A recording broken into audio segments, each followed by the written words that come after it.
Welcome to the Thoughtful Gamer Podcast, episode number 84. As always, my name is Mark. Here with me today is Bubba, who hasn't been on the podcast in a long time. Thanks for coming back on. Thanks for having me. We are here today to talk about golf.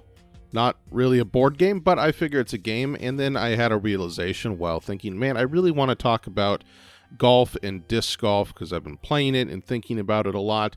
And it doesn't really fit in the podcast. And then I realized, wait a minute, this is my podcast. I can do whatever I want. So that's what we're going to be talking about. I promise there will be some discussion of how the principles we're going to be talking about with both golf and disc golf relate back to board games because, of course, golf and disc golf are games. They're physical games. They're dexterity games of a type, but they are, in fact, games. And so a lot of the principles that we'll be talking about relate to board game design and theory, I believe. So even if you don't play sports, you don't play golf, you don't play disc golf, I think you will find some interesting discussion here. I'm curious, Mark. What do you think? I would agree with you that there's certainly games, but what do you think differs a sport from a game? Like, is there one thing or are there multiple things that I think contribute to a sport? I mean, I'm not a prescriptivist when it comes to definitions, but I think the main difference is the physicality. Like, a sport is an athletic game. So I people say like chess is a sport. No, it's a game. It's a mental game. Esports, maybe you could argue one way or another because there, with like a first-person shooter or an RTS, right? There's the physical aspect of it. You have to be quick with your physical movements, but it's just on a much smaller scale. So maybe that's kind of in between. But I think the difference is the physicality. I would tend to use the word skill. The athleticism. Sports require skills. Skills with your body. Fair enough. And that's where chess comes in, I guess. Yeah. Okay. Yeah. That's how I see. I mean, that's, again, I'm not a prescriptivist, so I don't really care how people use the terms, but I think that's generally how people distinguish them, is that a sport is a competitive game that involves athleticism as the primary kind of mode of interaction rather than purely mental decision-making. Although, of course, there's aspects of both. Which is what we're going to be talking about. But let's start with talking about, well, I guess first introduce, because disc golf is kind of a new thing relative to other major sports, and not a lot of people have heard of it, presumably, although it is growing significantly. The pandemic was a huge boon to it. I assume most people are relatively familiar with regular golf, or as disc golfers call it, ball golf. Disc golf is very similar, but you're using Frisbee-like discs. The discs that are used are not exactly what you think of when you think of a Frisbee. They are smaller and more dense, so they tend to go further. But it's basically the same kind of idea as golf, but instead of throwing it in a hole, you throw it into a basket. So there's a platform, a little metal cage on each hole, roughly, I don't know what the dimensions are, like 2.5 feet in diameter? Apparently it's almost exactly the same ratio as a golf ball to a golf hole. Interesting. Yeah, about 2 feet in diameter, and then there are chains that are suspended above it, so you throw the disc into the chains, and that kills all of its momentum, and it falls down into the basket.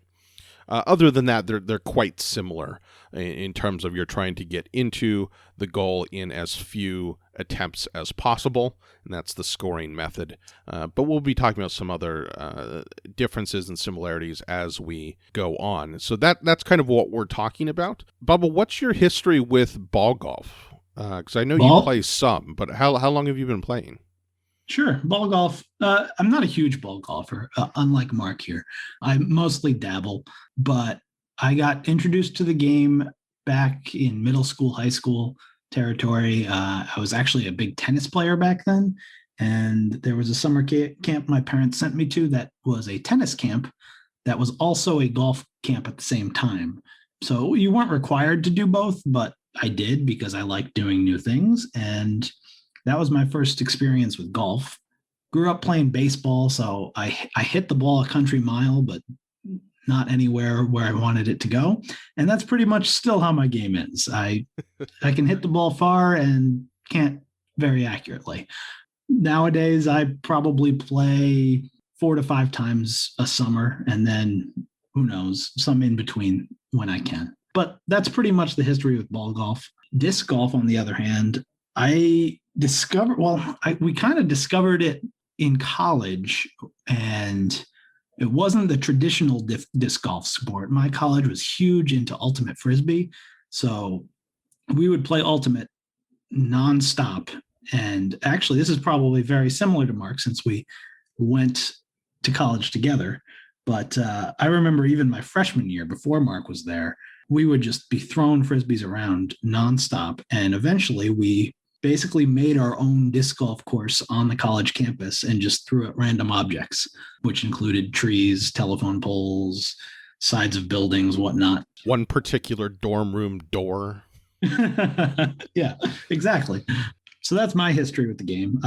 Ever since college, I've discovered the actual sport of disc golf through YouTube, I live right next to 2 courses, which are awesome. So I've gotten into the game slowly over the years and have picked up discs and have been disc golfing ever since.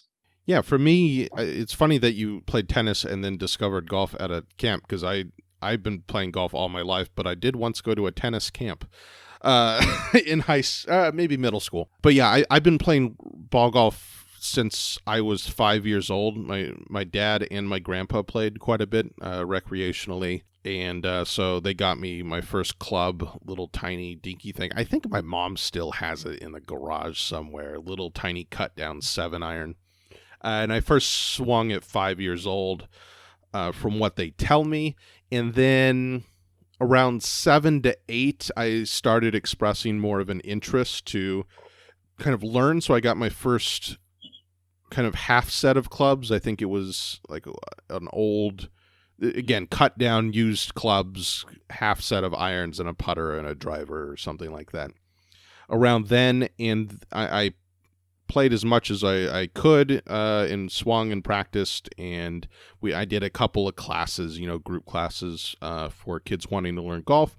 And then at either 11 or 12 years old, I still loved the game, and I started doing tournaments over the summer. So there are junior golf organizations around the country, one for each state, that kind of form a national junior golf league.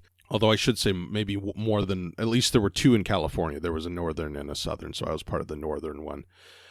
So around then, I think 12 years old, I started playing tournaments every summer and did that through 18 years old, when you then age out of the junior tournament league. I never did particularly well. I came in last a lot, and I wasn't that great, but I enjoyed it quite a bit. And one of the benefits of regular golf is that they do make it very easy for young people to become involved. The problem is once you turn 18, or in some cases 19, it then becomes very expensive, because golf is an expensive sport, even if you're hunting for deals. So I played there. I never. Again, I wasn't very good. I got last place a lot. My final year, I started getting a couple of good results. I got 2 top 5 finishes at tournaments, which is the peak of my success. I tried out for the college team, didn't quite make it, but it wasn't super enthused because I was more into debate at that time, and the debate club was going to be my number one focus in college anyways, even if I hadn't made the golf team. My best I ever got was, if some of you may not understand what this means, but the best I ever got was like a 7.6 handicap index, which, how do I explain what that means? So if you have a 0 handicap, it's called a scratch golfer, and that's like, not like PGA Tour professional, but like very, very good, like a local professional. And I was averaging on my good rounds, my best rounds, 7 to 8 shots worse than that. Which is still pretty good. I think the average, like if you take all golfers everywhere and average it out, the average handicap's like 20-something. So I got decent. but not good enough to pursue golf really. Or not even close. I mean, the difference between like a 0 and an 8 is way wider than an 8 and a 16. Like it's worlds apart. But I love golf. I love the sport. I love it. Even to this day, I've been playing, and I actually got back down to an 8. I'm at 8.2 right now after a couple of hot rounds here in the spring, which is exciting. With disc golf, I always kind of knew that disc golf was a thing. I don't know how, because I did play it once or twice in high school. My family would vacation a lot in the summers, and one year we'd always visit my dad's parents, and they lived in Arizona, so they would usually go rent a place in August to get out of the heat. So a couple times they went to a town called, what was the name of that town? Steamboat Springs. It's a big ski resort town, but in the summer it's just kind of a pretty touristy kind of place. So we visited them a couple times in Steamboat, and they had a disc golf course there on the ski slope. So a couple times I played that, just borrowing a disc or two from the place there with my dad. And then in college, you kind of walk into that school and they hand you a Frisbee. So I did the same kind of thing with random courses, and then kind of forgot about disc golf until like 2 to 3 years ago when the YouTube algorithm gave me randomly a disc golf video that looked super cool. And I'm like, hey, I forgot that existed. That sport looks kind of fun. And I've not been able to play as much ball golf as I wanted just because it's so expensive. So I picked up some discs and started playing, and now I'm super hooked. And this year I've been playing a good number of tournaments. I actually have one coming up tomorrow morning, and I've been doing a lot of tournaments this summer and trying to improve my game. I love the mastery aspect of it, of trying to improve, and it's much easier to do that with disc golf because it is, again, substantially cheaper. So that's my history with the games, and I do love them. I've also started, I guess I should plug myself, a YouTube channel and Instagram for my disc golf ventures. It's very small and fledgling, but if you look up Mark_disc golf, you'll find it there. If you want to track my progress on trying to not be terrible at disc golf. With that, we have some history with the games. I do adore them both, and I do think that they are games. As we mentioned before, I think the difference between a sport and a game is just the matter of the athleticism and the physicality of it. And in terms of how they play and how we can think about the games, I mean, it's very, very similar to a dexterity game because it's competitive. There are rules. If you have a head-to-head match, you can win or lose, although in both golf and disc golf, a lot of it is kind of a high score kind of thing. So they function frequently as you might see a solo game where you're trying to reach certain score thresholds, but there are situations where you can go head-to-head against other people. But to me, I don't see a whole lot of distinction other than the fact that one place takes place outdoors and board games typically take place indoors, and the physical or geographical size required to play the game. I don't necessarily think there's a huge delineation between board games and sports. Yeah, I do think that, especially with golf and disc golf, the biggest thing is, and you mentioned it, that it acts very much like a solo game. Like you said, there are times when you absolutely play against other people, but even when you're playing against other people, their decisions have almost, unless it's like the last shot of a tournament, as we saw with Worlds, if you happen to watch that coverage, it's very rare that what someone else is doing is making an impact on your decision making in golf and disc golf. What that means for those two games is that much of the course design and much of how individual courses are set up is the game, and it's how does that play into how you attack each individual hole. And I think that's a lot of what we're going to be talking about today. Yeah. So, I mean, I think you're correct. And for those who are at least any way interested in either sports or disc golf or just good old-fashioned drama, go look up Worlds 2021 disc golf tournament because it was insane. One of the best sporting events I've ever watched, bar none. It was absolutely amazing. But yeah, they do function kind of as solo games side by side with other players if you're in a tournament setting. But most of the time you're not in a tournament setting. You're just going out and playing. In that sense, it's just you against the course. It's you against the randomness of nature and your own skill. And in that sense, there's a lot of what we would call output randomness in these games, right? You do something, and yes, your skill plays a large part of the result of that, but there's lots of luck factors outside of your control once you either hit the ball or throw the disc, which then becomes input randomness for your next throw, because then you have to deal with the consequences of what happened there, which works, I think. Both games can become very frustrating. A lot of people find golf to be a very, very frustrating sport for those reasons, but I think that's part of the charm of the sport, is that you're always struggling.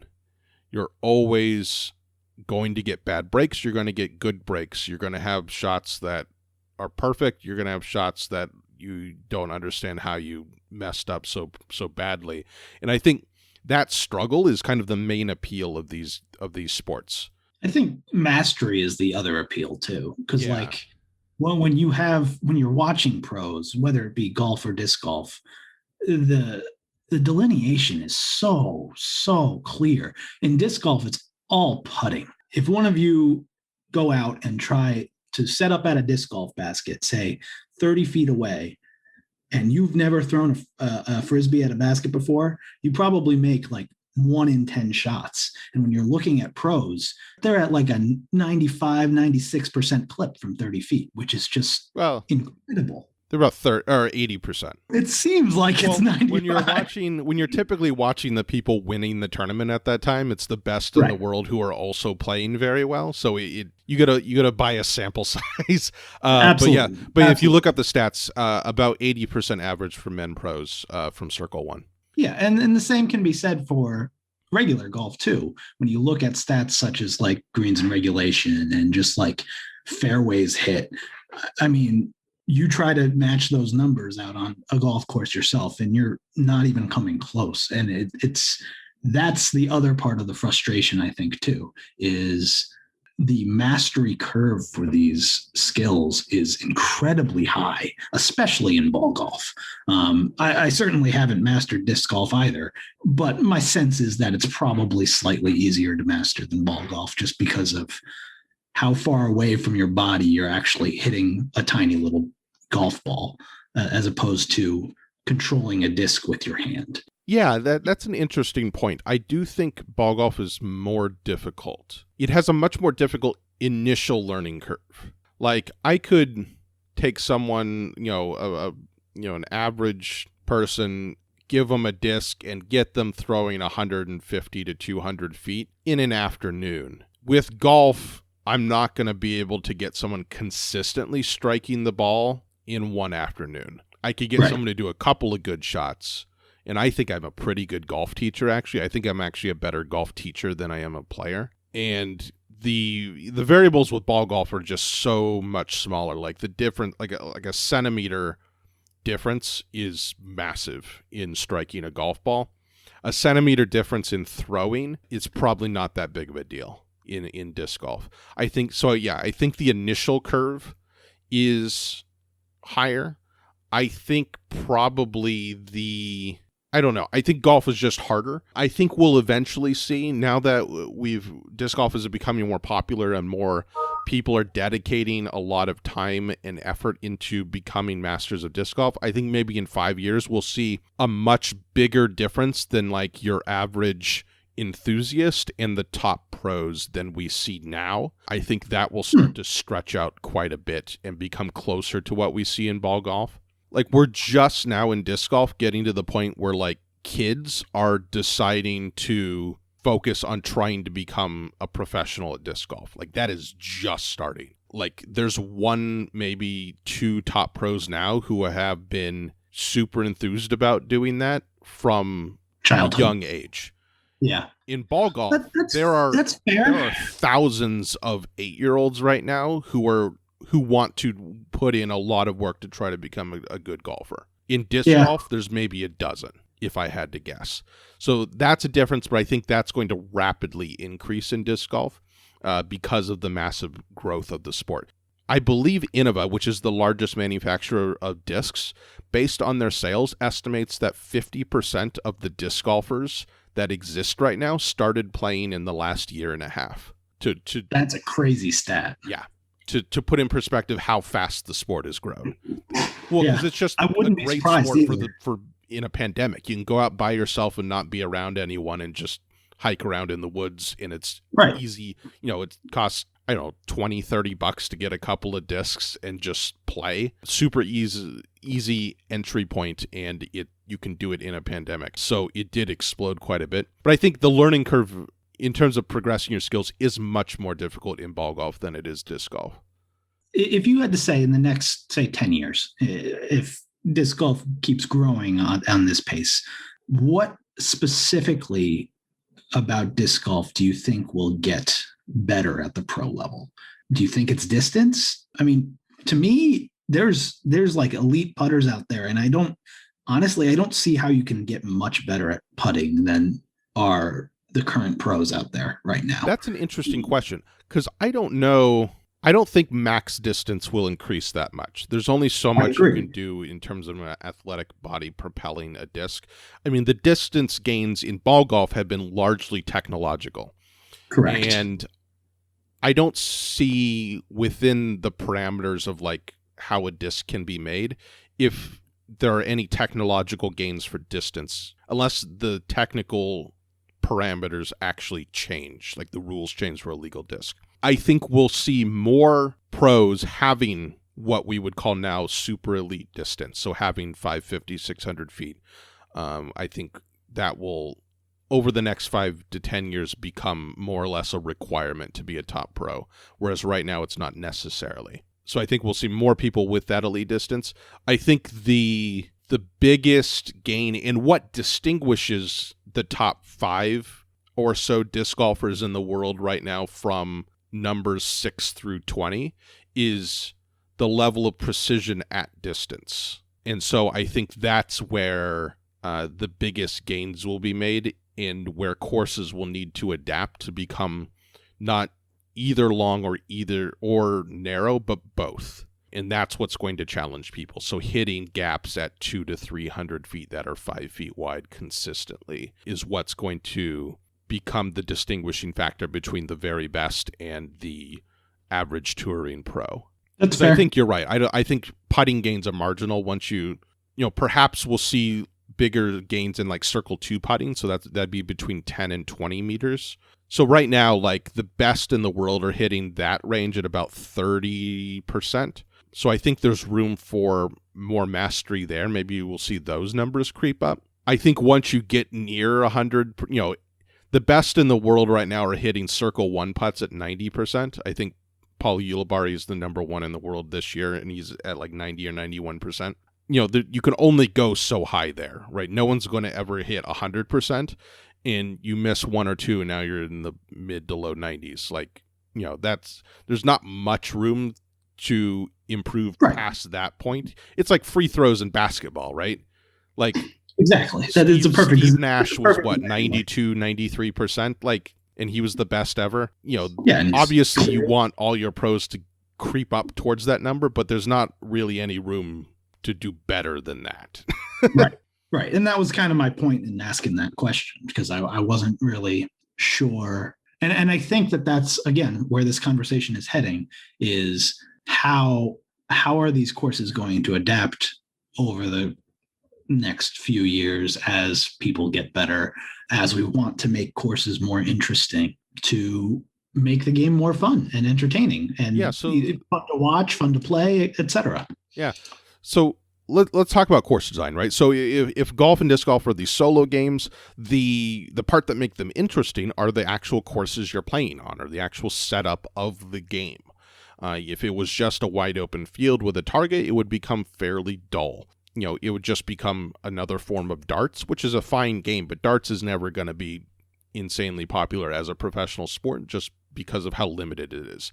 I think the courses are what make the game, and I have a particular interest in course design because I see a lot of parallels with course design and just general game design. So a bit of history, and if you want to read up a lot on this, there's a really, really great website called The Fried Egg that talks about the history of golf course architecture and golf course design. And that's where I got most of this information, is from reading basically everything they've written on that website. And that's just thefriedegg.com. So in the history of golf, it starts out in Scotland and England and Ireland on what they call the links land. So it's like sheep pastures by the ocean. And so the sheep would keep the grass low, and then they put out some targets, and that's kind of where golf begins. And then they start designing specific courses to play on in those areas. And then they start thinking of, how do we make this more interesting? How do we add obstacles or things to work around? And the earliest idea for what a good course is made of is what we would call the penal school of design. And that is essentially, the worse that your shot is, the more poorly you execute a shot, the more you're punished on your next shot. So you have then what we call the fairway, which is kind of where you're aiming, and then the rough, which is kind of the penalty zone, right? It's harder to hit out of the rough, and that's where you're offline. And that's a very important concept still in both games, right? That you should be punished for poor shots. And that's just a feedback loop that you want to have. That's kind of fundamental to any game, right? Any game, if you want decisions to matter, there needs to be consequences for bad decisions or bad execution. And there needs to be some kind of benefit for good decisions or good executions, or else you just have random chaos. An aside there, again, going back to Disc Golf Worlds this past year, they had a hole, I believe it was hole 7 at the Fort, which was one of the 2 courses they played, where the commentators on the hole consistently brought up the fact that you could, I believe it was either a par 4 or 5, and you could throw your first shot out of bounds, and your second shot, or you're shooting 3 from a drop zone, but that drop zone was in such a preferable position that unless you pured your tee shot, the drop zone was essentially better. You had a better chance of parring the hole than any other shot on the course, unless you threw an absolutely perfect tee shot. So they were saying, in some cases, it might be better just to throw OB on your tee shot than to attempt for this pure perfect drive.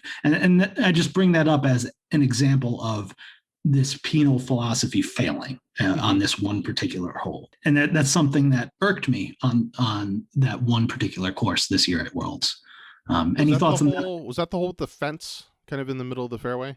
Yes, it had a fence in the middle. Yeah, that makes perfect sense, because, if you get in too thick of woods, and disc golf is often played in the woods, where trees are your main obstacle. If you have areas that are too thick with trees, you would almost rather take a penalty shot and just get in the open than try to throw out, because you have a chance of not escaping the tree penalty with your pitch out. I don't remember that, but yeah, that's a perfect example of that idea not going well, which makes it tricky when you have drop areas, which, for those who don't know, that's like just a designated spot that you play your next shot at if you go out of bounds, which can happen in both sports. It's not always the case, but both sports have that as an option for course designers. Typically, they're used on a forced water carry. So if you have like an island green in either sport, or just even a forced water carry, they don't want to have a situation where someone is unable to clear the water and then they rack up 20 shots trying and losing balls or discs trying over and over again. So they'll put a drop zone like just on the other side of the water. That's where I see that most frequently. But yeah, that's a perfect example of that failing. And I think it's called a school of design, but to me it's like just a fundamental principle that you should violate intentionally in careful ways. But it underlines the entire point of the game. Like, it's so fundamental that you should only violate the idea very purposefully. And that's where we get to the next school of design that we talk about in golf course architecture, and that's called the strategic school. There's a really cool article on the Fried Egg about where this began, and I can't remember the name of the course, but it was in the mid 19th century, where some guy, I don't know if he was the owner of the course or the head pro or the architect or whatever, he wanted to make a hole more interesting, so he discussed some plans, but everyone hated it, so he ended up just doing it in the middle of the night so no one could stop him, where he dug a bunker, a hazard, right in the middle of the fairway on this particular hole. And what this did is it violates the penal school because it's the middle of the fairway and you shouldn't be punished necessarily. The idea is that you shouldn't be punished for hitting the ball in the middle of the fairway. But what it did is it opened up two routes. And the wider route, if you went, I believe, to the left of the bunker and landed in the fairway, that was the most wide open shot. That was the larger stretch of fairway horizontally. If you did that, you had a worse angle to the green on your second shot going in.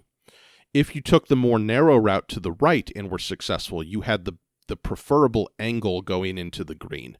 And that's kind of the prototypical idea of the strategic school of design, is that you give people options and you create almost little push your luck games within the course. Another clear example of a strategic kind of hole is what we call a cape hole, which is where you have a golf hole or a disc golf hole. It works either way. That kind of curves around a body of water, so it plays like along a lake or along a pond. And then you have a decision of how far over the water you want to risk your shot. So you could go for, clearing a big chunk of the lake and you cut the corner. But if you fail, of course, you're in the water. Or you can play it safe. And if you play it safe, you will then have a more difficult and longer second shot because you haven't progressed down the hole as far. That's another kind of strategic idea. And I think golf courses and disc golf courses that really try to create strategic decision making are fantastic. In a golf course architecture, it was super prevalent around the turn of the century and in the early 20th century, where they call it the golden age of golf architecture, where this strategic mindset really thrived. And then mid-century, there was a big boom of golf courses that were trying to be super accessible and simple, that we get a lot of super mediocre golf courses in the United States, at least. And then only in the last 20, 30 years has this kind of classic strategic way of thinking flourished again in ball golf.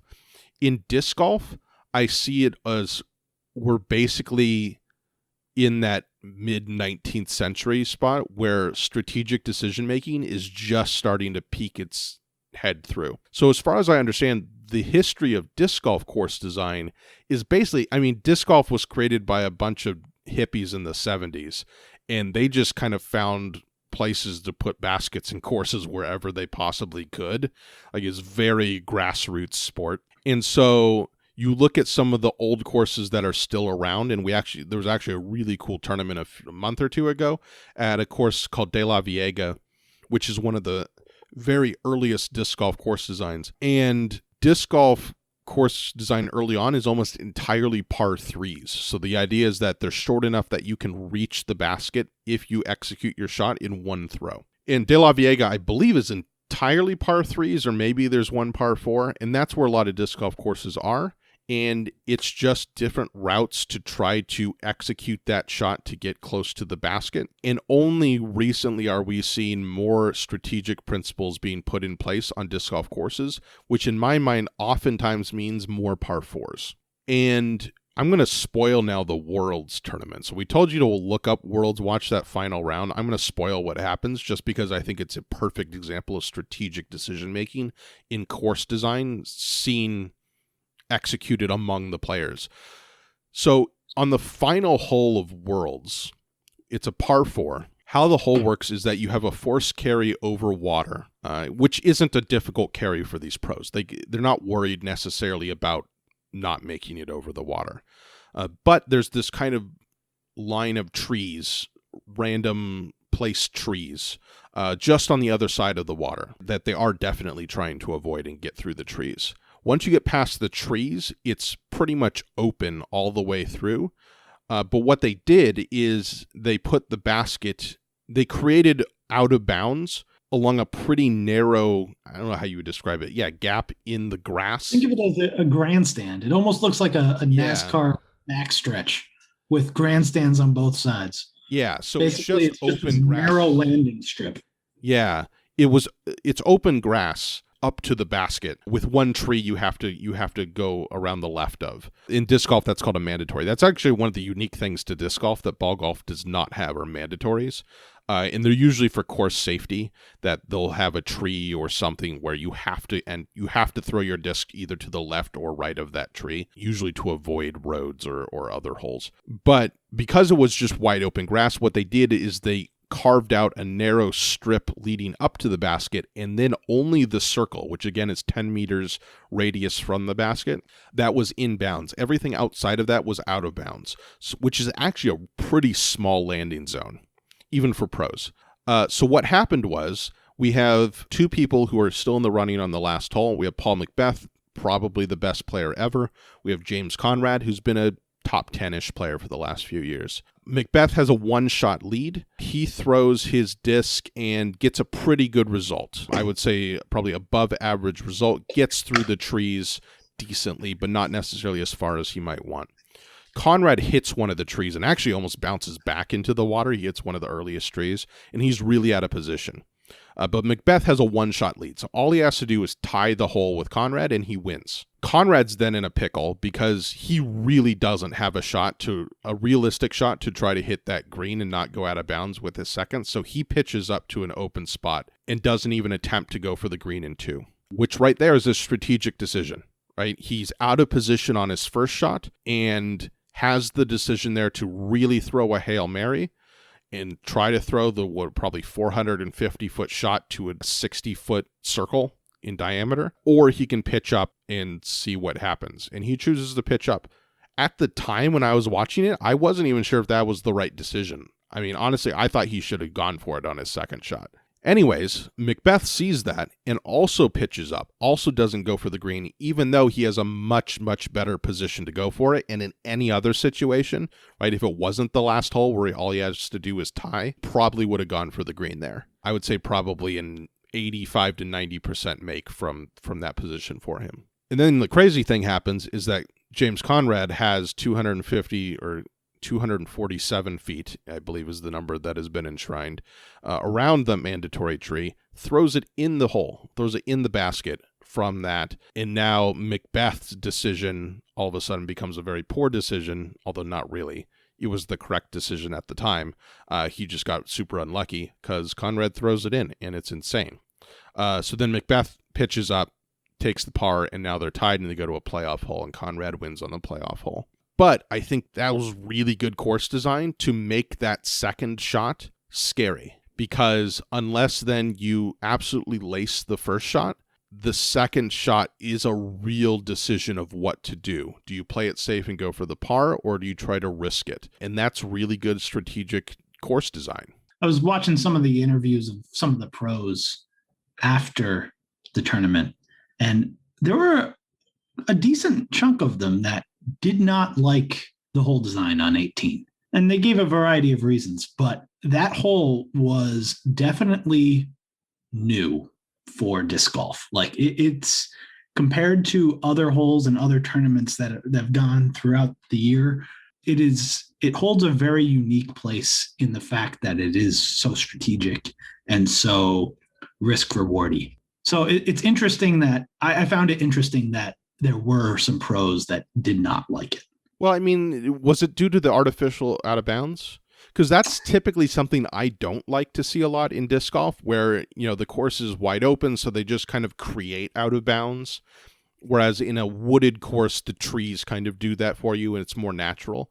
I typically don't like artificial out of bounds, but I think that was a perfect, absolutely spot on application of it. I agree with that. And it wasn't so much the reasons I heard weren't so much like the artificial out of bounds. That's not what they were citing. It was more just the actual design. They liked it as a finishing hole because it was a finishing hole, and it made for drama. But from what I heard, they weren't too keen on it as just a hole in general. Mostly just the landing zone at the end, 30 feet radius, and that narrow landing strip coming up to it. Just to them, they said it limited their options, which is kind of the point, I feel like. Well, it's uncomfortable. And I Correct. think a lot of, and actually you see this a lot in professional ball golf on the PGA Tour, where at a high level, you want confidence. You want to know that if you hit a shot that you think is correct, that you will be rewarded by that shot. And again, to some degree, that should be the case, but I think there's professional pushback against strategic holes because it introduces a new line of thinking and it creates uncomfortable situations, right? For there to be an actual choice, an actual decision in a golf course in either sport, there has to be a moment of uncomfortableness or else that decision isn't a real decision. And I think that's Agreed. what the pros don't want. They don't ever want to feel uncomfortable. You know what it reminds me of in ball golf is, I believe it's the Masters. I don't remember what hole it is, but it's the par 3 water carry with the insanely sloped green that if you hit it, the final hole location is always very close to the water and super slopey. If you hit it and you spin it back towards the hole and you go past the hole, you're in the water every time. Yeah, hole 12. 12, yes. But that's kind of what it reminds me of. Without fail, you get pros complaining about that hole and putting up 8s and 10s, and because they keep going back in the water. Mm-hmm. Yeah, you saw Tiger Woods a couple of years ago got like a 7 or 8 on it. Yeah, but that's a brilliant hole for a number of reasons. I've read quite a bit about that. It's if you've seen a picture of like Augusta, it's probably the hole they took a picture of. It's a short par 3. Which is rare for a major or a PGA Tour event because distance has become so much easier in the last 10, 20 years. But because the water is there and because shorter shots tend to spin back more, it forces them to be uncomfortable with trying to manipulate the amount of backspin they have. It's also canted at an angle, which is the real brilliance of it, which makes it particularly difficult for right-handed players. So it slopes, or the green is angled front left to back right.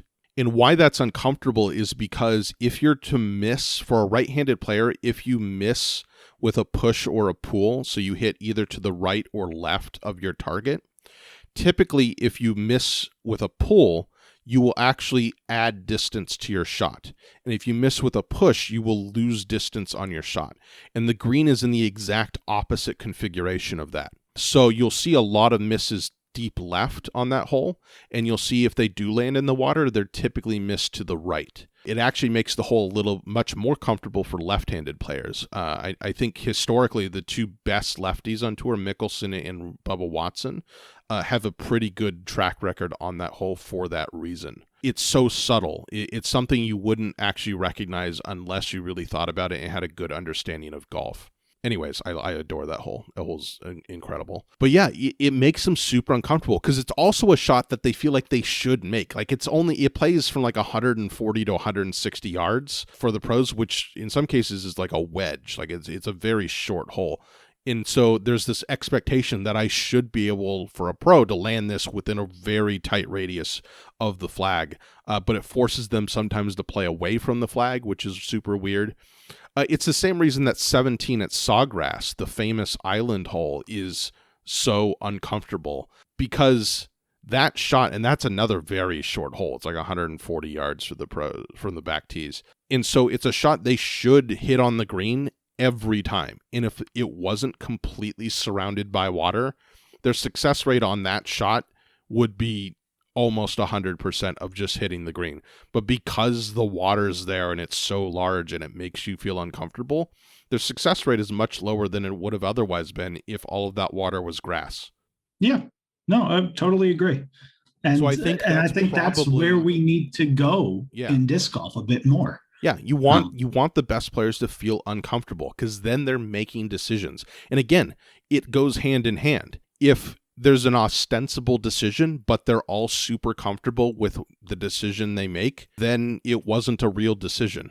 It's why I think hole 2 at Maple Hill is such an amazing par 3 and one of the best par 3s in disc golf.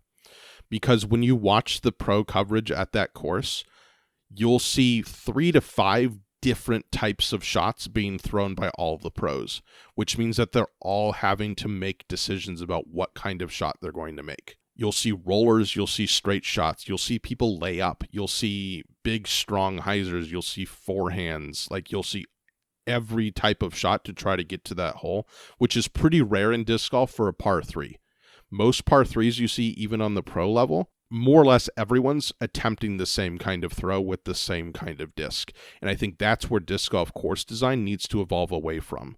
It needs to create situations in which either internally or hopefully both internally and externally, the pros are weighing many different options and trying to find what the best route is for them.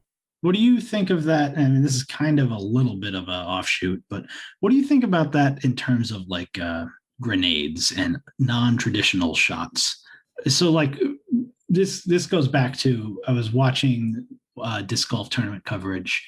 There's a par 4 out there that is basically a hard dog leg right. It's not very long. It's probably like 400 feet, but the play is to throw a 150 to 200 foot putter out into the middle, and then you just go straight right, and it's a par 4 because it takes 2 shots to get there. And then over the course of the tournament, you saw more and more players start throwing a grenade, or what is basically a shot that goes straight up in the air and tries to clear a bunch of trees and comes straight down. And they were able to get fairly close to the basket, because 400 feet is not an unruly amount of distance for a pro. But that being said, there's still huge risk reward there, because if you miss by a little bit, you ended up in thick trees that in some cases were very difficult to get out of. Do you remember that hole, Mark?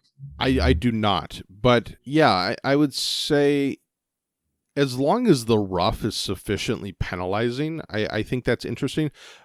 But I think there is more space for that kind of course design in disc golf. And it's one of the major differences between disc golf and regular and ball golf, is that ball golf is all about the ground. What the ball does in the air is just kind of a medium to get it on the ground and then in the hole, which is obviously in the ground. So ground is much more important for ball golf design.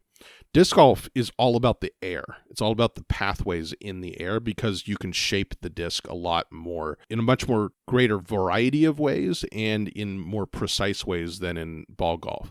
In ball golf, you put side spin on the ball and try to cut it or draw it, and you can do that, and it'll curve in one direction. You can't do anything beyond that. You can change the height of the ball with a couple of different methods relative to how that club would normally hit the ball, and you can try to impart side spin on the ball.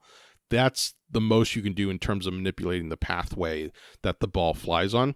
Disc, however, because they're gyroscopic, and therefore that force tends to pull for a right-handed, backhanded throw the disc to curve to the left, you can create double curve shots, where what we call flex shots, where you send a disc for, again, a right-handed, backhanded throw, curving to the left at an angle, and then the disc itself will turn it back to the left. And there's more verticality. You can do skip shots that skip off the ground and then do a more dramatic flare one direction or another. You can throw, like Bubba was saying, these shots called grenades that go straight up in the air. You can do overhand throws that have their own unique flight paths. So I think disc golf needs to be much more concerned with the path through the air than ball golf, and much less concerned with the ground, with some exceptions. So I mean, in terms of design, that seems decent. It's kind of funky, but I think disc golf also has room to be a bit funkier and weirder. I've heard of people speculating about a disc golf hole that actually creates a vertical path, like a vertical path you must get over. So you can imagine like a row of 20, 30 foot high trees that you just have no path through and that you have to throw over. I don't know what I think of that. It's an interesting thought, and perhaps on like one hole per course, it might be interesting, or, a maximum of one hole. That kind of thing might be interesting to force people to throw shots they may not throw super often. But yeah, I think there's a lot more space there, but I don't have fully developed ideas. I think, though, you do highlight one aspect of both penal and strategic course design, is that it creates risk reward, or in what you might say in board game nomenclature, it creates push your luck situations. Yeah, absolutely. The difference, though, is that the strategic push your luck thing is that you're pushing your luck on creating. It's more sophisticated. The idea is more sophisticated in that you're pushing your luck and you're making decisions in order to set up the next shot in a more sophisticated way than just, oh, I need to execute this in order for my next shot to have like a birdie look versus, a par look, a scramble. What I would say is this is not really push your luck, but as far as relation to board games, it's similar to how, like, in Settlers of Catan, you are playing the odds with what numbers you're getting on the board, and you're at the whim of the dice, right? Whether you get resources or not. And in that sort of way, that's kind of the penal design, if you will. Whereas the strategic would be, in that same game, the spreading out your territory across different numbers and going into trading, and how that's kind of a bad analogy. No, but I think it's more the planning rather than the actual roll of the dice, the luck type thing. Sure, yeah.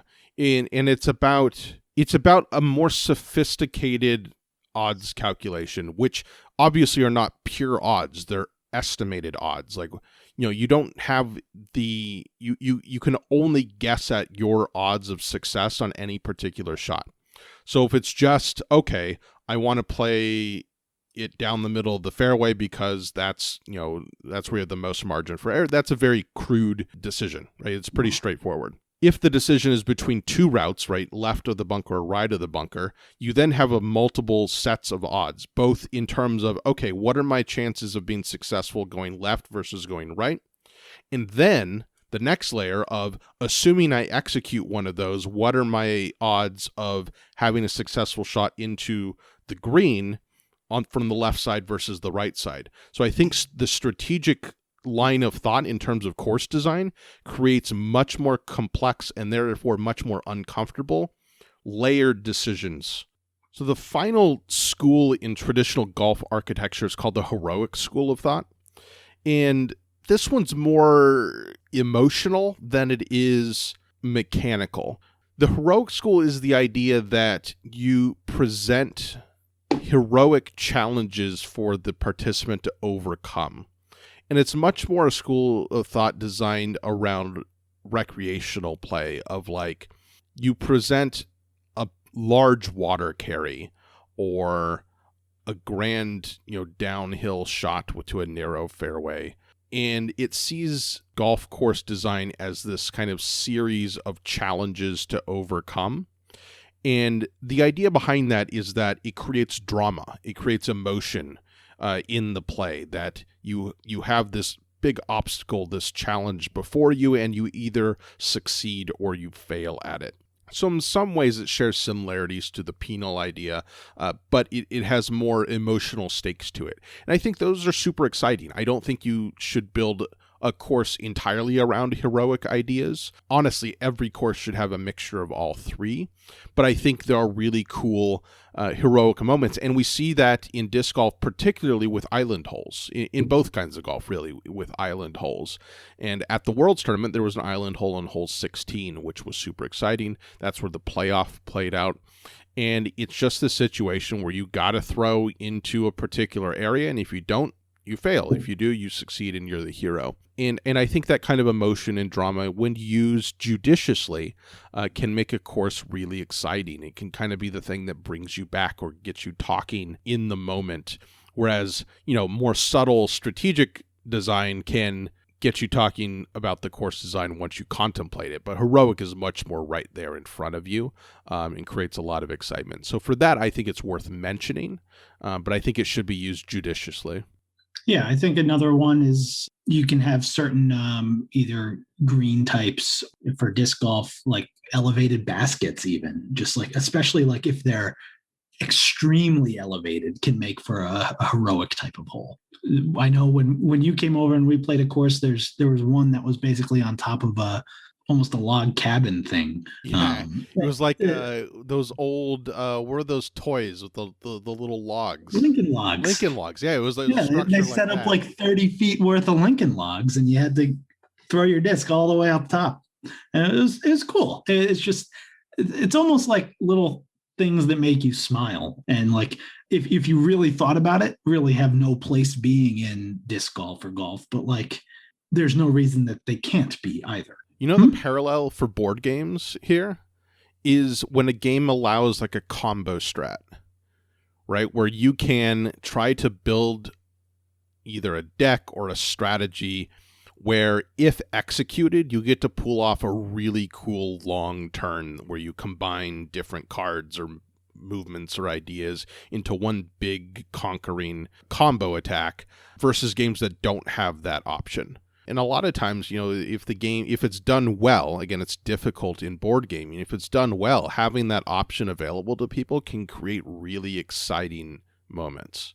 Sure. And you don't even have to win necessarily with that strategy. Sometimes the joy is just executing it, regardless of whether it gives you the most points or whatnot.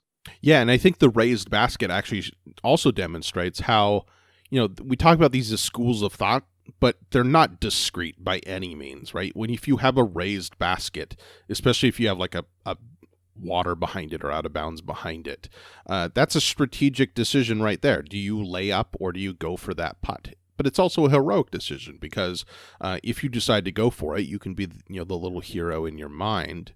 But they play into each other. So, you know, these are three ideas, but they certainly interweave and interact constantly. They're not discrete by any means.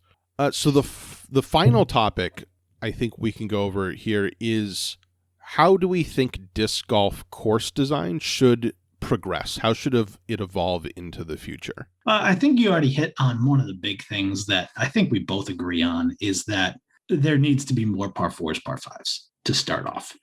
Many of the courses out there right now relies either solely or basically rely on par threes as their bread and butter. And I don't think that's necessarily terrible, but there's so much design space in par fours and par fives, especially when you talk about strategic shots. The upshot in disc golf is not used nearly enough, and the variety of upshots that exist. So I'll get into one very, very unique thing about disc golf. Actually, it's not super unique because you have spin in ball golf. In ball golf, when you have a short approach, say like 150 yards or something like that, you can play with the green by putting spin on the ball, and you can finesse your ball closer to the hole. Like when you're that close, hitting the ball onto the green is not good enough in ball golf. You have to get it close to the hole if you're good at golf. Yes, I'm sorry. And I think the same thing can apply to disc golf, and that's not used almost at all. I very rarely see that. And what I'm talking about is these shots from like shorter than par three distance. So your standard par three distance in disc golf, when you're talking like just like an average Joe Schmo going out to a disc golf course, you're looking at 300 feet, roughly. More or less, 300 feet is like your standard par three distance. So what I'm talking about is shots in the 100 plus to like 200 foot range. Those shots that are shorter than a par three, but have a different type of finesse. And in disc golf, what you can do is something that you do not typically want to do with disc golf shots is to angle the disc in such a way that the nose of the disc is up. And what that does is it gets air under the disc and it doesn't let it fly as far. Typically, when you're throwing a power shot, a driver, you want your nose, what they say, to be nose down, or really it's just nose even with the wind. Or even slightly down. I've read that the physics of the disc, even if it's nose down, it still generates some vertical lift. But what you can do, you can throw a disc, obviously, nose up. If you've ever played Ultimate Frisbee, many Ultimate Frisbee throws, in fact, that disc is designed in such a way that a lot of times you do actually throw that disc more nose up than you would a disc golf disc. And what that does is it creates a different type of lift on the disc that slows the disc down. And it lets you settle the disc onto the ground instead of coming into the ground at such a speed that you get skips and whatnot. And I don't think that that's nearly used enough in disc golf right now, where you get these shorter approaches that are finicky, that require different types of nose angles to attack the green. And that's one thing that I would say. And you can only do that with par fours. It's not something you can do with a par three, because if you throw a 200-foot par three at pros, they're going to eat it for breakfast. No matter what's in the way. Like, yeah. Right. So what you have to do is you have to make it a par four where your drive puts you in this ideal landing spot that's only 200 feet from the basket, where you can throw this nice finicky shot that gives you 10 foot for birdie. And I think that that's not nearly seen enough, where your drive is not to the basket. Your drive is setting up this ideal landing zone. Yeah, and I think actually part of what makes De La Viega, which is a course I mentioned before, one of the oldest disc golf courses, I think it's certainly the oldest course that's still played at the highest levels on the Pro Tour.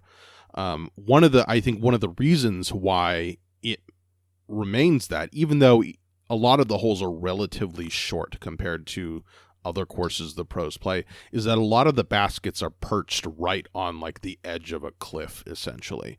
And so it forces these uncomfortable decisions where the pros need to land their shots very softly, just what you were talking about, on, 250 to 350 foot shots, which is extremely difficult to do. And again, the par 4 situation makes it more interesting generally, because the difference between landing or throwing a nose up shot that lands soft from 200 feet and doing that same shot at 300 feet, even for a really good pro, is big. And so if you present a challenge to them, or maybe a decision of whether or not to go for the 200-foot landing zone or the 300-foot landing zone, creates again a more complicated set of decisions if it's a par 4. But yeah, I completely agree. And the reason that par 3s are kind of the bread and butter for disc golf is just, again, because of the origin of the sport. It's kind of scrappy, and they were just trying to find space where they could find it, where they could actually play the game. And so it's oftentimes, and even still, a matter of like trying to actually find space to build a course and just being thankful with the locations that you have. But even in that situation, I think courses would be much better served by trying to create the best holes they can and not really disregard how many holes there are. Like, it's been super standard for a few hundred years in ball golf that a full course is 18 holes, and then you can have 9-hole courses. But that's just completely arbitrary. That's just tradition. In disc golf, why do we care about that? Indeed, there are courses that are played on the Pro Tour that are not 18 holes. Some of them are like 22 holes. And I think that's perfectly fine. So a lot of times when I'm like reviewing courses or I'm playing through a course, there'll be holes that I know were put in there just to make it 18 holes. Like, it was just thrown in there, squeezed in. It's a little rinky-dink hole, nothing to it. And I'm like, the course designer just wanted to make this 18 holes. What I would rather see, I'd rather play a 12-hole course of really great holes than an 18-hole course that was squeezed into the property, which I think can be a solution when you have tough time getting land for your courses. I also think that playing in the woods, or at least with trees or other similar obstacles in the air, is almost fundamental to disc golf. And I think it's very hard to get outside of that for a course and still remain fun and interesting. And that's something that the Pro Tour is struggling with right now, because a lot of their best venues and the best venues for spectators are in more open locations. So they've been building disc golf courses on top of ball golf courses. And in my mind, it doesn't create very interesting holes, or at least it's extremely difficult to make interesting holes. And even then, the bar is kind of lower of what an interesting hole is. I think I agree with that. I would say that there are definitely still... I do think there there's room for open holes. And mainly because you have, just like in ball golf, you have two different sides of the disc, right? You've got, and it's even more impactful in disc golf where you can hook and, well, in ball golf, it's hooking and slicing, but in disc golf, you can throw a disc left and right and have it curve left and right. And some people's forehands are better than their backhands and vice versa. And like there's room for holes that you can attack it either direction. I think that's a good thing.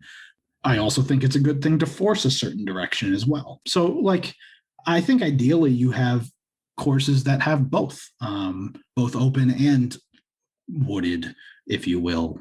Yeah, and you see the best, like the highest ranked courses largely do, which is why one reason why I think Maple Hill is consistently ranked the best course in the world, and it's certainly the best course I've played. It's because it does do that really well. It has open holes and wooded holes, and it utilizes those things very, very well. So the other thing I think you see a lot in disc golf that you see less of in ball golf, but it does exist, is elevation. I haven't played a ton of ball golf courses with elevation, but the ones that I have played are super, super fun. Hitting a ball off the side of a mountain, there's nothing else like that. And the same goes for disc golf. Throwing a disc down a mountain, there's something about that that's so much fun. And it also brings footing into play, which is another great aspect that you can use to make landing zones more or less friendly to players. Yeah, in both games, being on a side hill slope is super awkward and annoying, and it creates uncomfortable throws or shots in both. Yeah, I think elevation's super critical in as disc golf improves, they're going to get access to better property, which is exciting because that often means elevation, I think. And also with elevation, it actually affects discs a lot more than golf balls.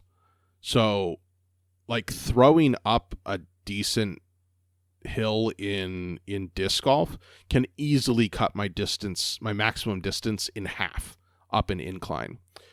Up that same incline with ball golf, you're looking at maybe 20% reduction maximum. It's a club or two.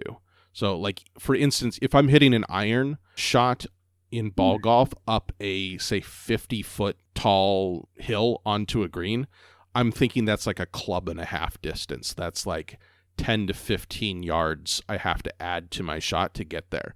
If I'm going 50 feet up in disc golf, I'm trying to throw my farthest shot possible. Like it can easily cut my distance in half. And so it becomes a lot more significant. And even downhill becomes a lot more significant. Like you get the right spin on the disc on a downhill shot, like a significantly downhill throw, that could just keep gliding forever because there's glide involved. A ball doesn't really glide. It's just a matter of like the angles more than the actual glide of the object. So elevation you can actually play with in a lot more interesting ways, I think, in disc golf than in ball golf. I think in ball golf, it's much more, it's more subtle. It's about your footing on your shot, because if you're on a side hill lie, it'll push your ball kind of downhill in the direction of the downhill, so you have to adjust for that. But in disc golf, like you can do a lot with a pretty small amount of elevation to affect it. And in both cases, it's interesting because the downhill shot is super fun, but it increases your margin of error, or rather it increases the margin by which you can error, because a small error in accuracy will be compounded by a downhill shot in both games, which makes it both fun and very terrifying. So you often throw very fun shots downhill, but the results are often not what you wanted, even if you think you did pretty well on it, which is an interesting aspect. So let's bring this now back to board games. And I think we've discussed this a lot, but I wanted to kind of sum up some of the similar ideas that we see in board games and in these athletic games, these sports. So I think push your luck, or at least like odds calculations, is gotta be the predominant one. In board games with any amount of uncertainty, which is kind of key to board games, but even like strict uncertainty, things that you cannot theoretically predict with 100% accuracy, you have to play odds. So that could be the odds of the dice, the deck of cards. It could be the odds of what your opponent is going to do and what you suspect that they might do. In golf, you got to play the odds of your own skill, the randomness of physics, and what the result will be. How are you setting up your next shot? And so I think there's so much parallel there. And perhaps the lesson is that if you create a consistent challenge and create uncomfortable decisions, I think you can get away with a good amount of uncertainty and chaos even in your game if the decision point at each step along the way is a real decision that creates that is, again, another calculation of odds in a complex one. Interesting. I don't know how much I agree, and maybe that's because I'm thinking of it more from a pro level, but I think of it more along the lines of like playing billiards almost. So like in billiards, yeah, you can go out there and just shoot pool balls in, but if you're never going to do well unless you're thinking about your next shot. And the same goes for golf, disc golf, and many, many, many board games as well. You can play the optimal move every single turn in board games and lose badly because you're not thinking about 2 moves ahead. And in golf and billiards, you need to. You can't just hit your golf ball 350 yards straight, and that may not be the best shot every single time. Unless your name is Bryson DeChambeau. Even for him, though. Even for him. Well, I mean, that was his win at the U.S. Open last year was a big talking point in golf course architecture circles because he did not play that course as people thought it ought to be played. And from an architecture perspective, I kind of agree that the course was not great because it could be conquered in that way, where you just hit as far as you can on almost every hole and be fine with the results. And I think, golf course architecture, that's a challenge that you have to overcome in both games, right? If distance is the only skill that really matters, it's a failure of design. Yeah, and same can be said about board games too. And that goes back to your foo strategies. Like if your foo strategy is your optimal strategy, it's a failure in design. And like I would argue that hitting the golf ball as far as you possibly can straight is a foo strategy in a way. And if that is the optimal strategy on a golf course, then what are you doing? Your design is terrible. That's a great analogy. I didn't thought of the relationship between that and foo strategies, but that makes perfect sense. For those who didn't hear that podcast, foo is a first order optimal strategy. If you just look up that phrase, you'll get more details about it. There's also the aspect of practice and mastery, which is kind of what brings you back to both golf, disc golf, and board games. If once you get to a point where you understand like the best play to make in any given situation in a board game, you're probably bored with that board game. Like you're probably done with it. The fact that you're always pursuing mastery but never quite reach it is compelling. And that's what brings you back to the best games, I think. The chess is the perfect example here. Like computers haven't even solved chess. Everyone's still pursuing mastery in that game. There's always going to be someone better with a better strategy, with better tactics, what have you. It's almost like addiction, like in some cases, right? It's just like, oh, I know I could do better there, and I know I didn't, and I want to do it. Like I often finish golf rounds or disc golf rounds. I'm like, man, if I could, I just want to get back on the course and play again. Actually, one of the benefits of disc golf is that the rounds finish much quicker. So oftentimes I do play 2 rounds in a day. Whereas if you did that with ball golf, it would literally take all day. But yeah, it's that compelling like drive. And like, the example in board games is like, when's the last time you played tic-tac-toe? I don't care if I ever play that again because I've solved it. Like it's very easily solvable for humans to do, and then you're done with it. There's no need to play it again. So it's always pursuing excellence without ever reaching the end. And I think the best games and the best sports, in my mind, these are 2 of the best sports, make that very clear that you could improve, you could become better, but you haven't yet.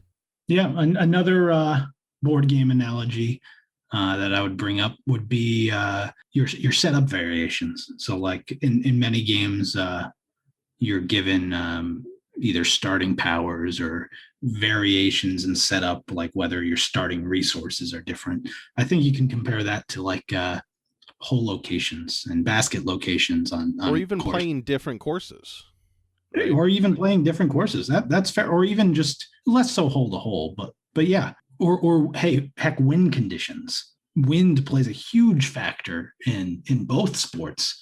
And when you go out for a tournament that's 4 days long in ball golf, Saturday might be completely different from Friday just based on the conditions out there. Mm-hmm. And if there isn't variation, right, the game has to be sufficiently good enough to handle that, right? So the greatest games are still great, even if you play with the same starting setup each time. And I think that's true for courses too, right? Particular golf courses or disc golf courses, right? If I was only able to play Maple Hill the rest of my life, I would still play lots of disc golf, right? It's that good of a course.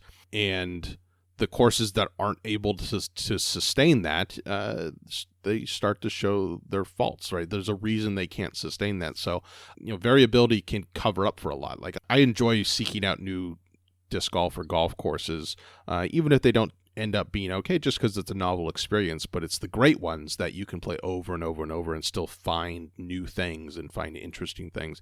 And I think it's the same for board games. You can still discover new and great things in chess and Go, even though it's the same setup each time, or even something like Twilight Struggle or something like that, which doesn't, I mean, there's the shuffle of the cards, but doesn't really have any variation in setup. The final thing I thought is that there's also a distinction in how you optimize. So normally when you're going out and just playing around a golf, it's a top score game. You're trying to just get the best score possible. And oftentimes it's, you're competing against your prior top scores, like in many solo games. However, in both sports, you have head-to-head formats. So you have match play or similar, or skins play or similar things where you're specifically competing against another person in that round, and not just like top score for the tournament.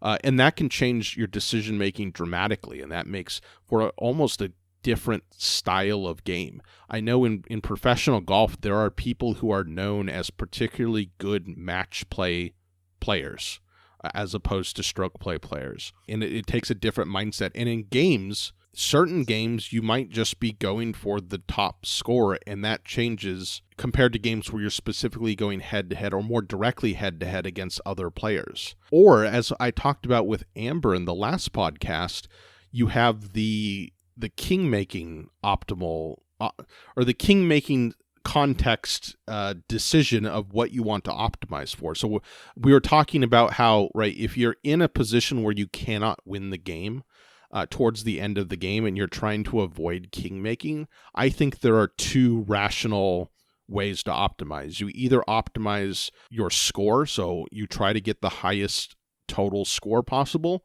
or you optimize for rank. You try to get the highest rank possible, even though you can't get first. I think those are both legitimate, but they change the way you play the game.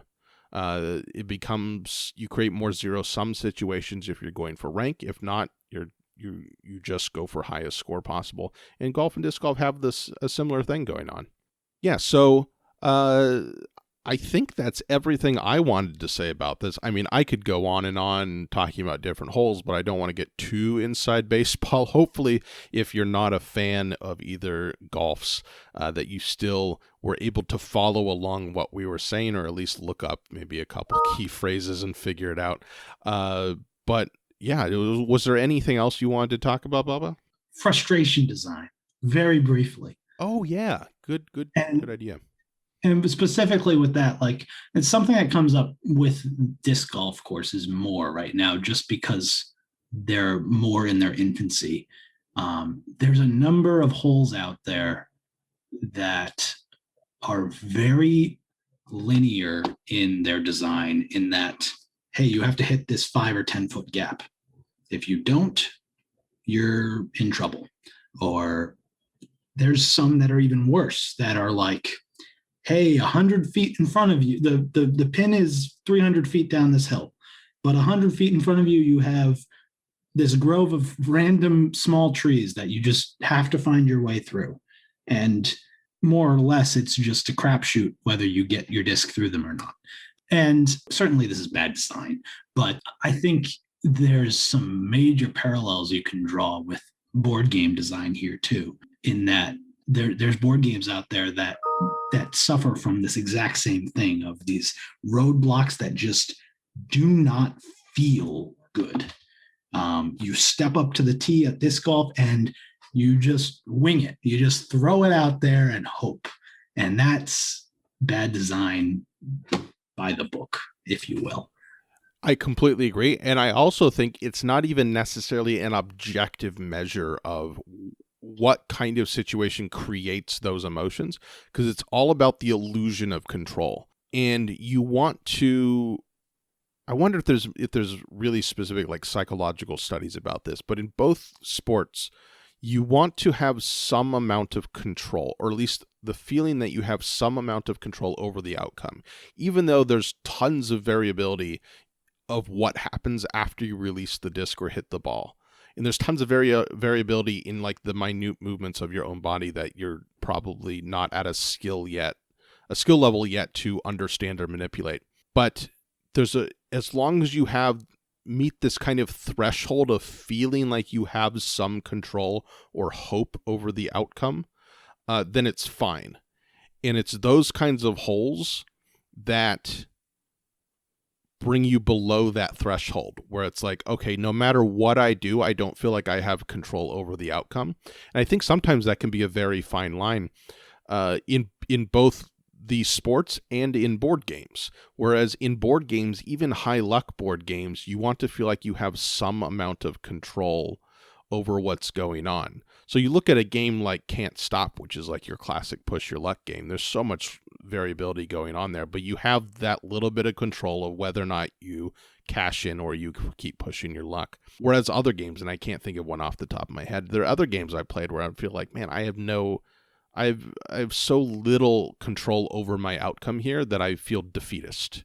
Like I feel like you've actually used this line before. Like certain games that are out there, that even games that you've reviewed in the past, will give you the illusion of control, if you will, where you do a bunch of actions, you do some stuff, and it spits out this output. And this output is just like points or maybe resources, and then you look back on it and you look at your decisions that you made throughout the game and you're like, this was more or less scripted. And there's games like that or not even, sometimes it's scripted, or sometimes it's like, oh wait, this really just came down to a roll of the dice on turn one.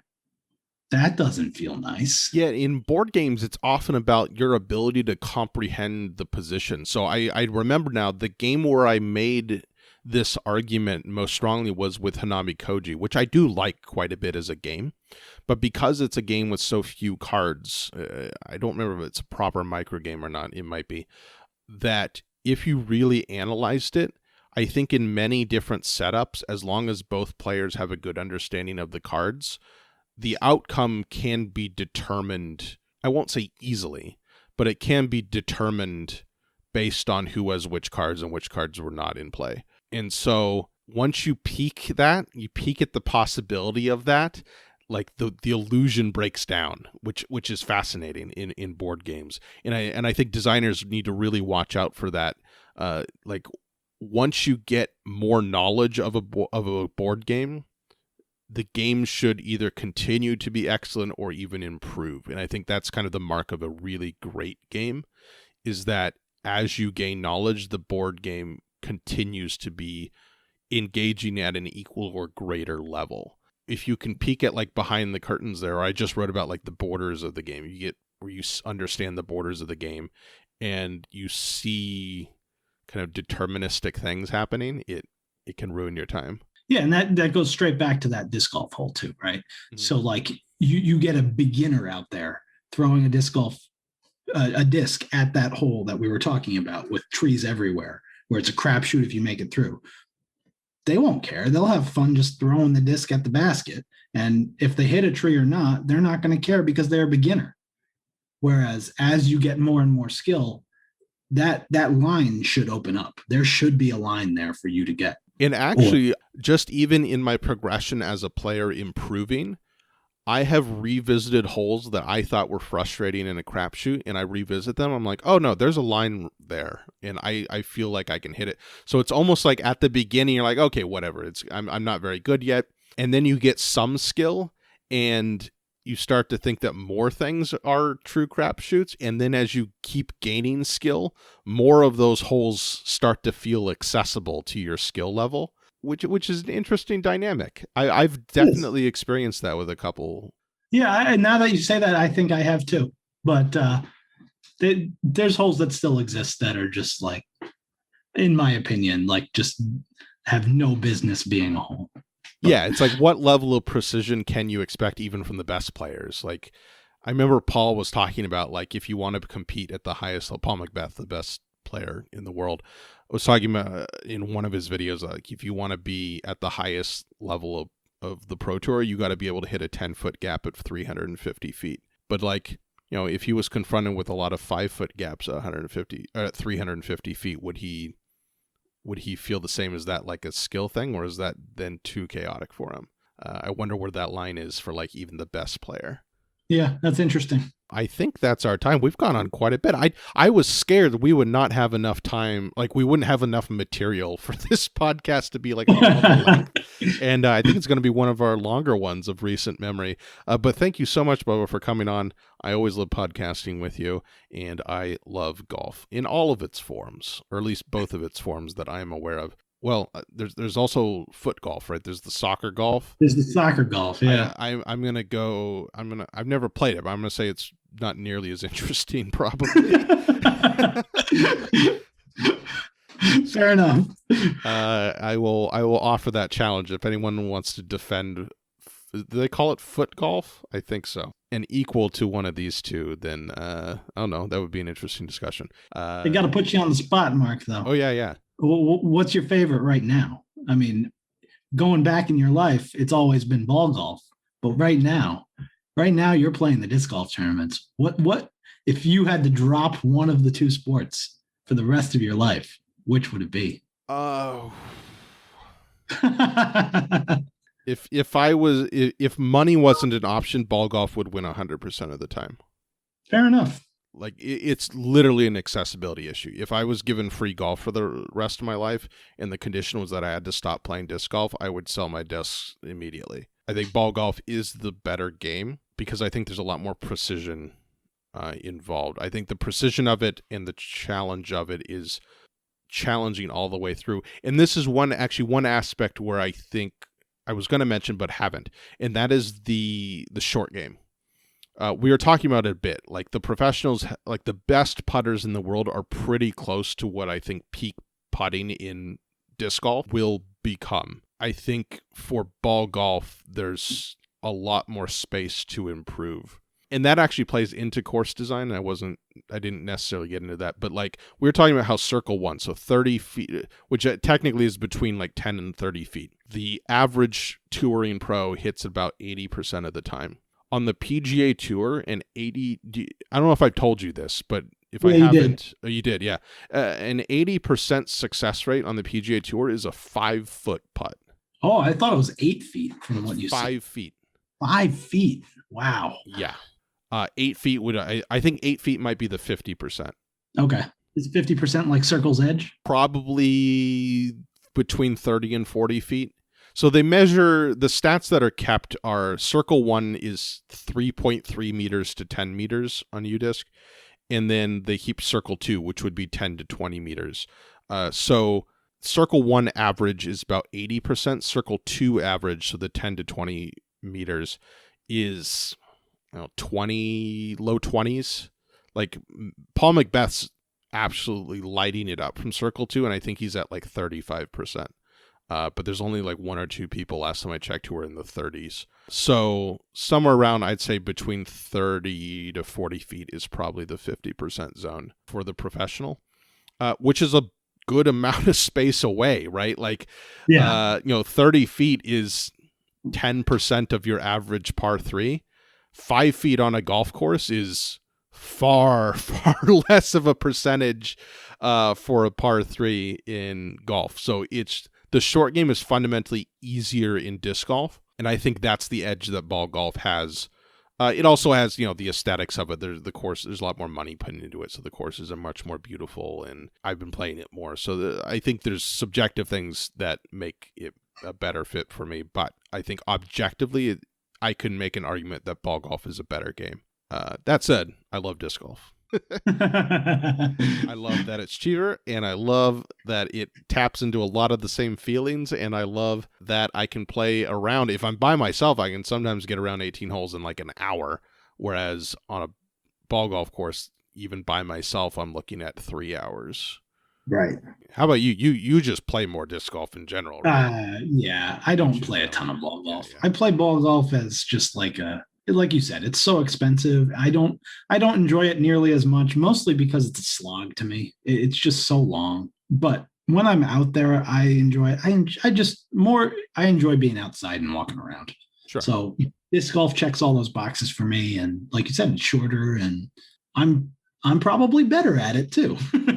Yeah, I'm trying to get there. I'm still, I think, compared to like a professional level, I am better at ball golf than I am disc golf, but I think I'm rapidly reaching that point. Again, thanks everyone for listening.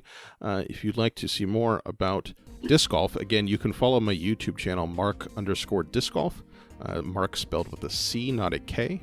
And I have a few videos up there and some stuff. And if you want to learn more about the sport, hit me up. I'm on social media, Twitter, Facebook, and Instagram. And for more about board game specific stuff, except for one article where I did write about disc golf, you can go to thethoughtfulgamer.com. If you'd like to support the podcast and everything I do, go to patreon.com/thethoughtfulgamer. Thanks for listening, everybody. Goodbye.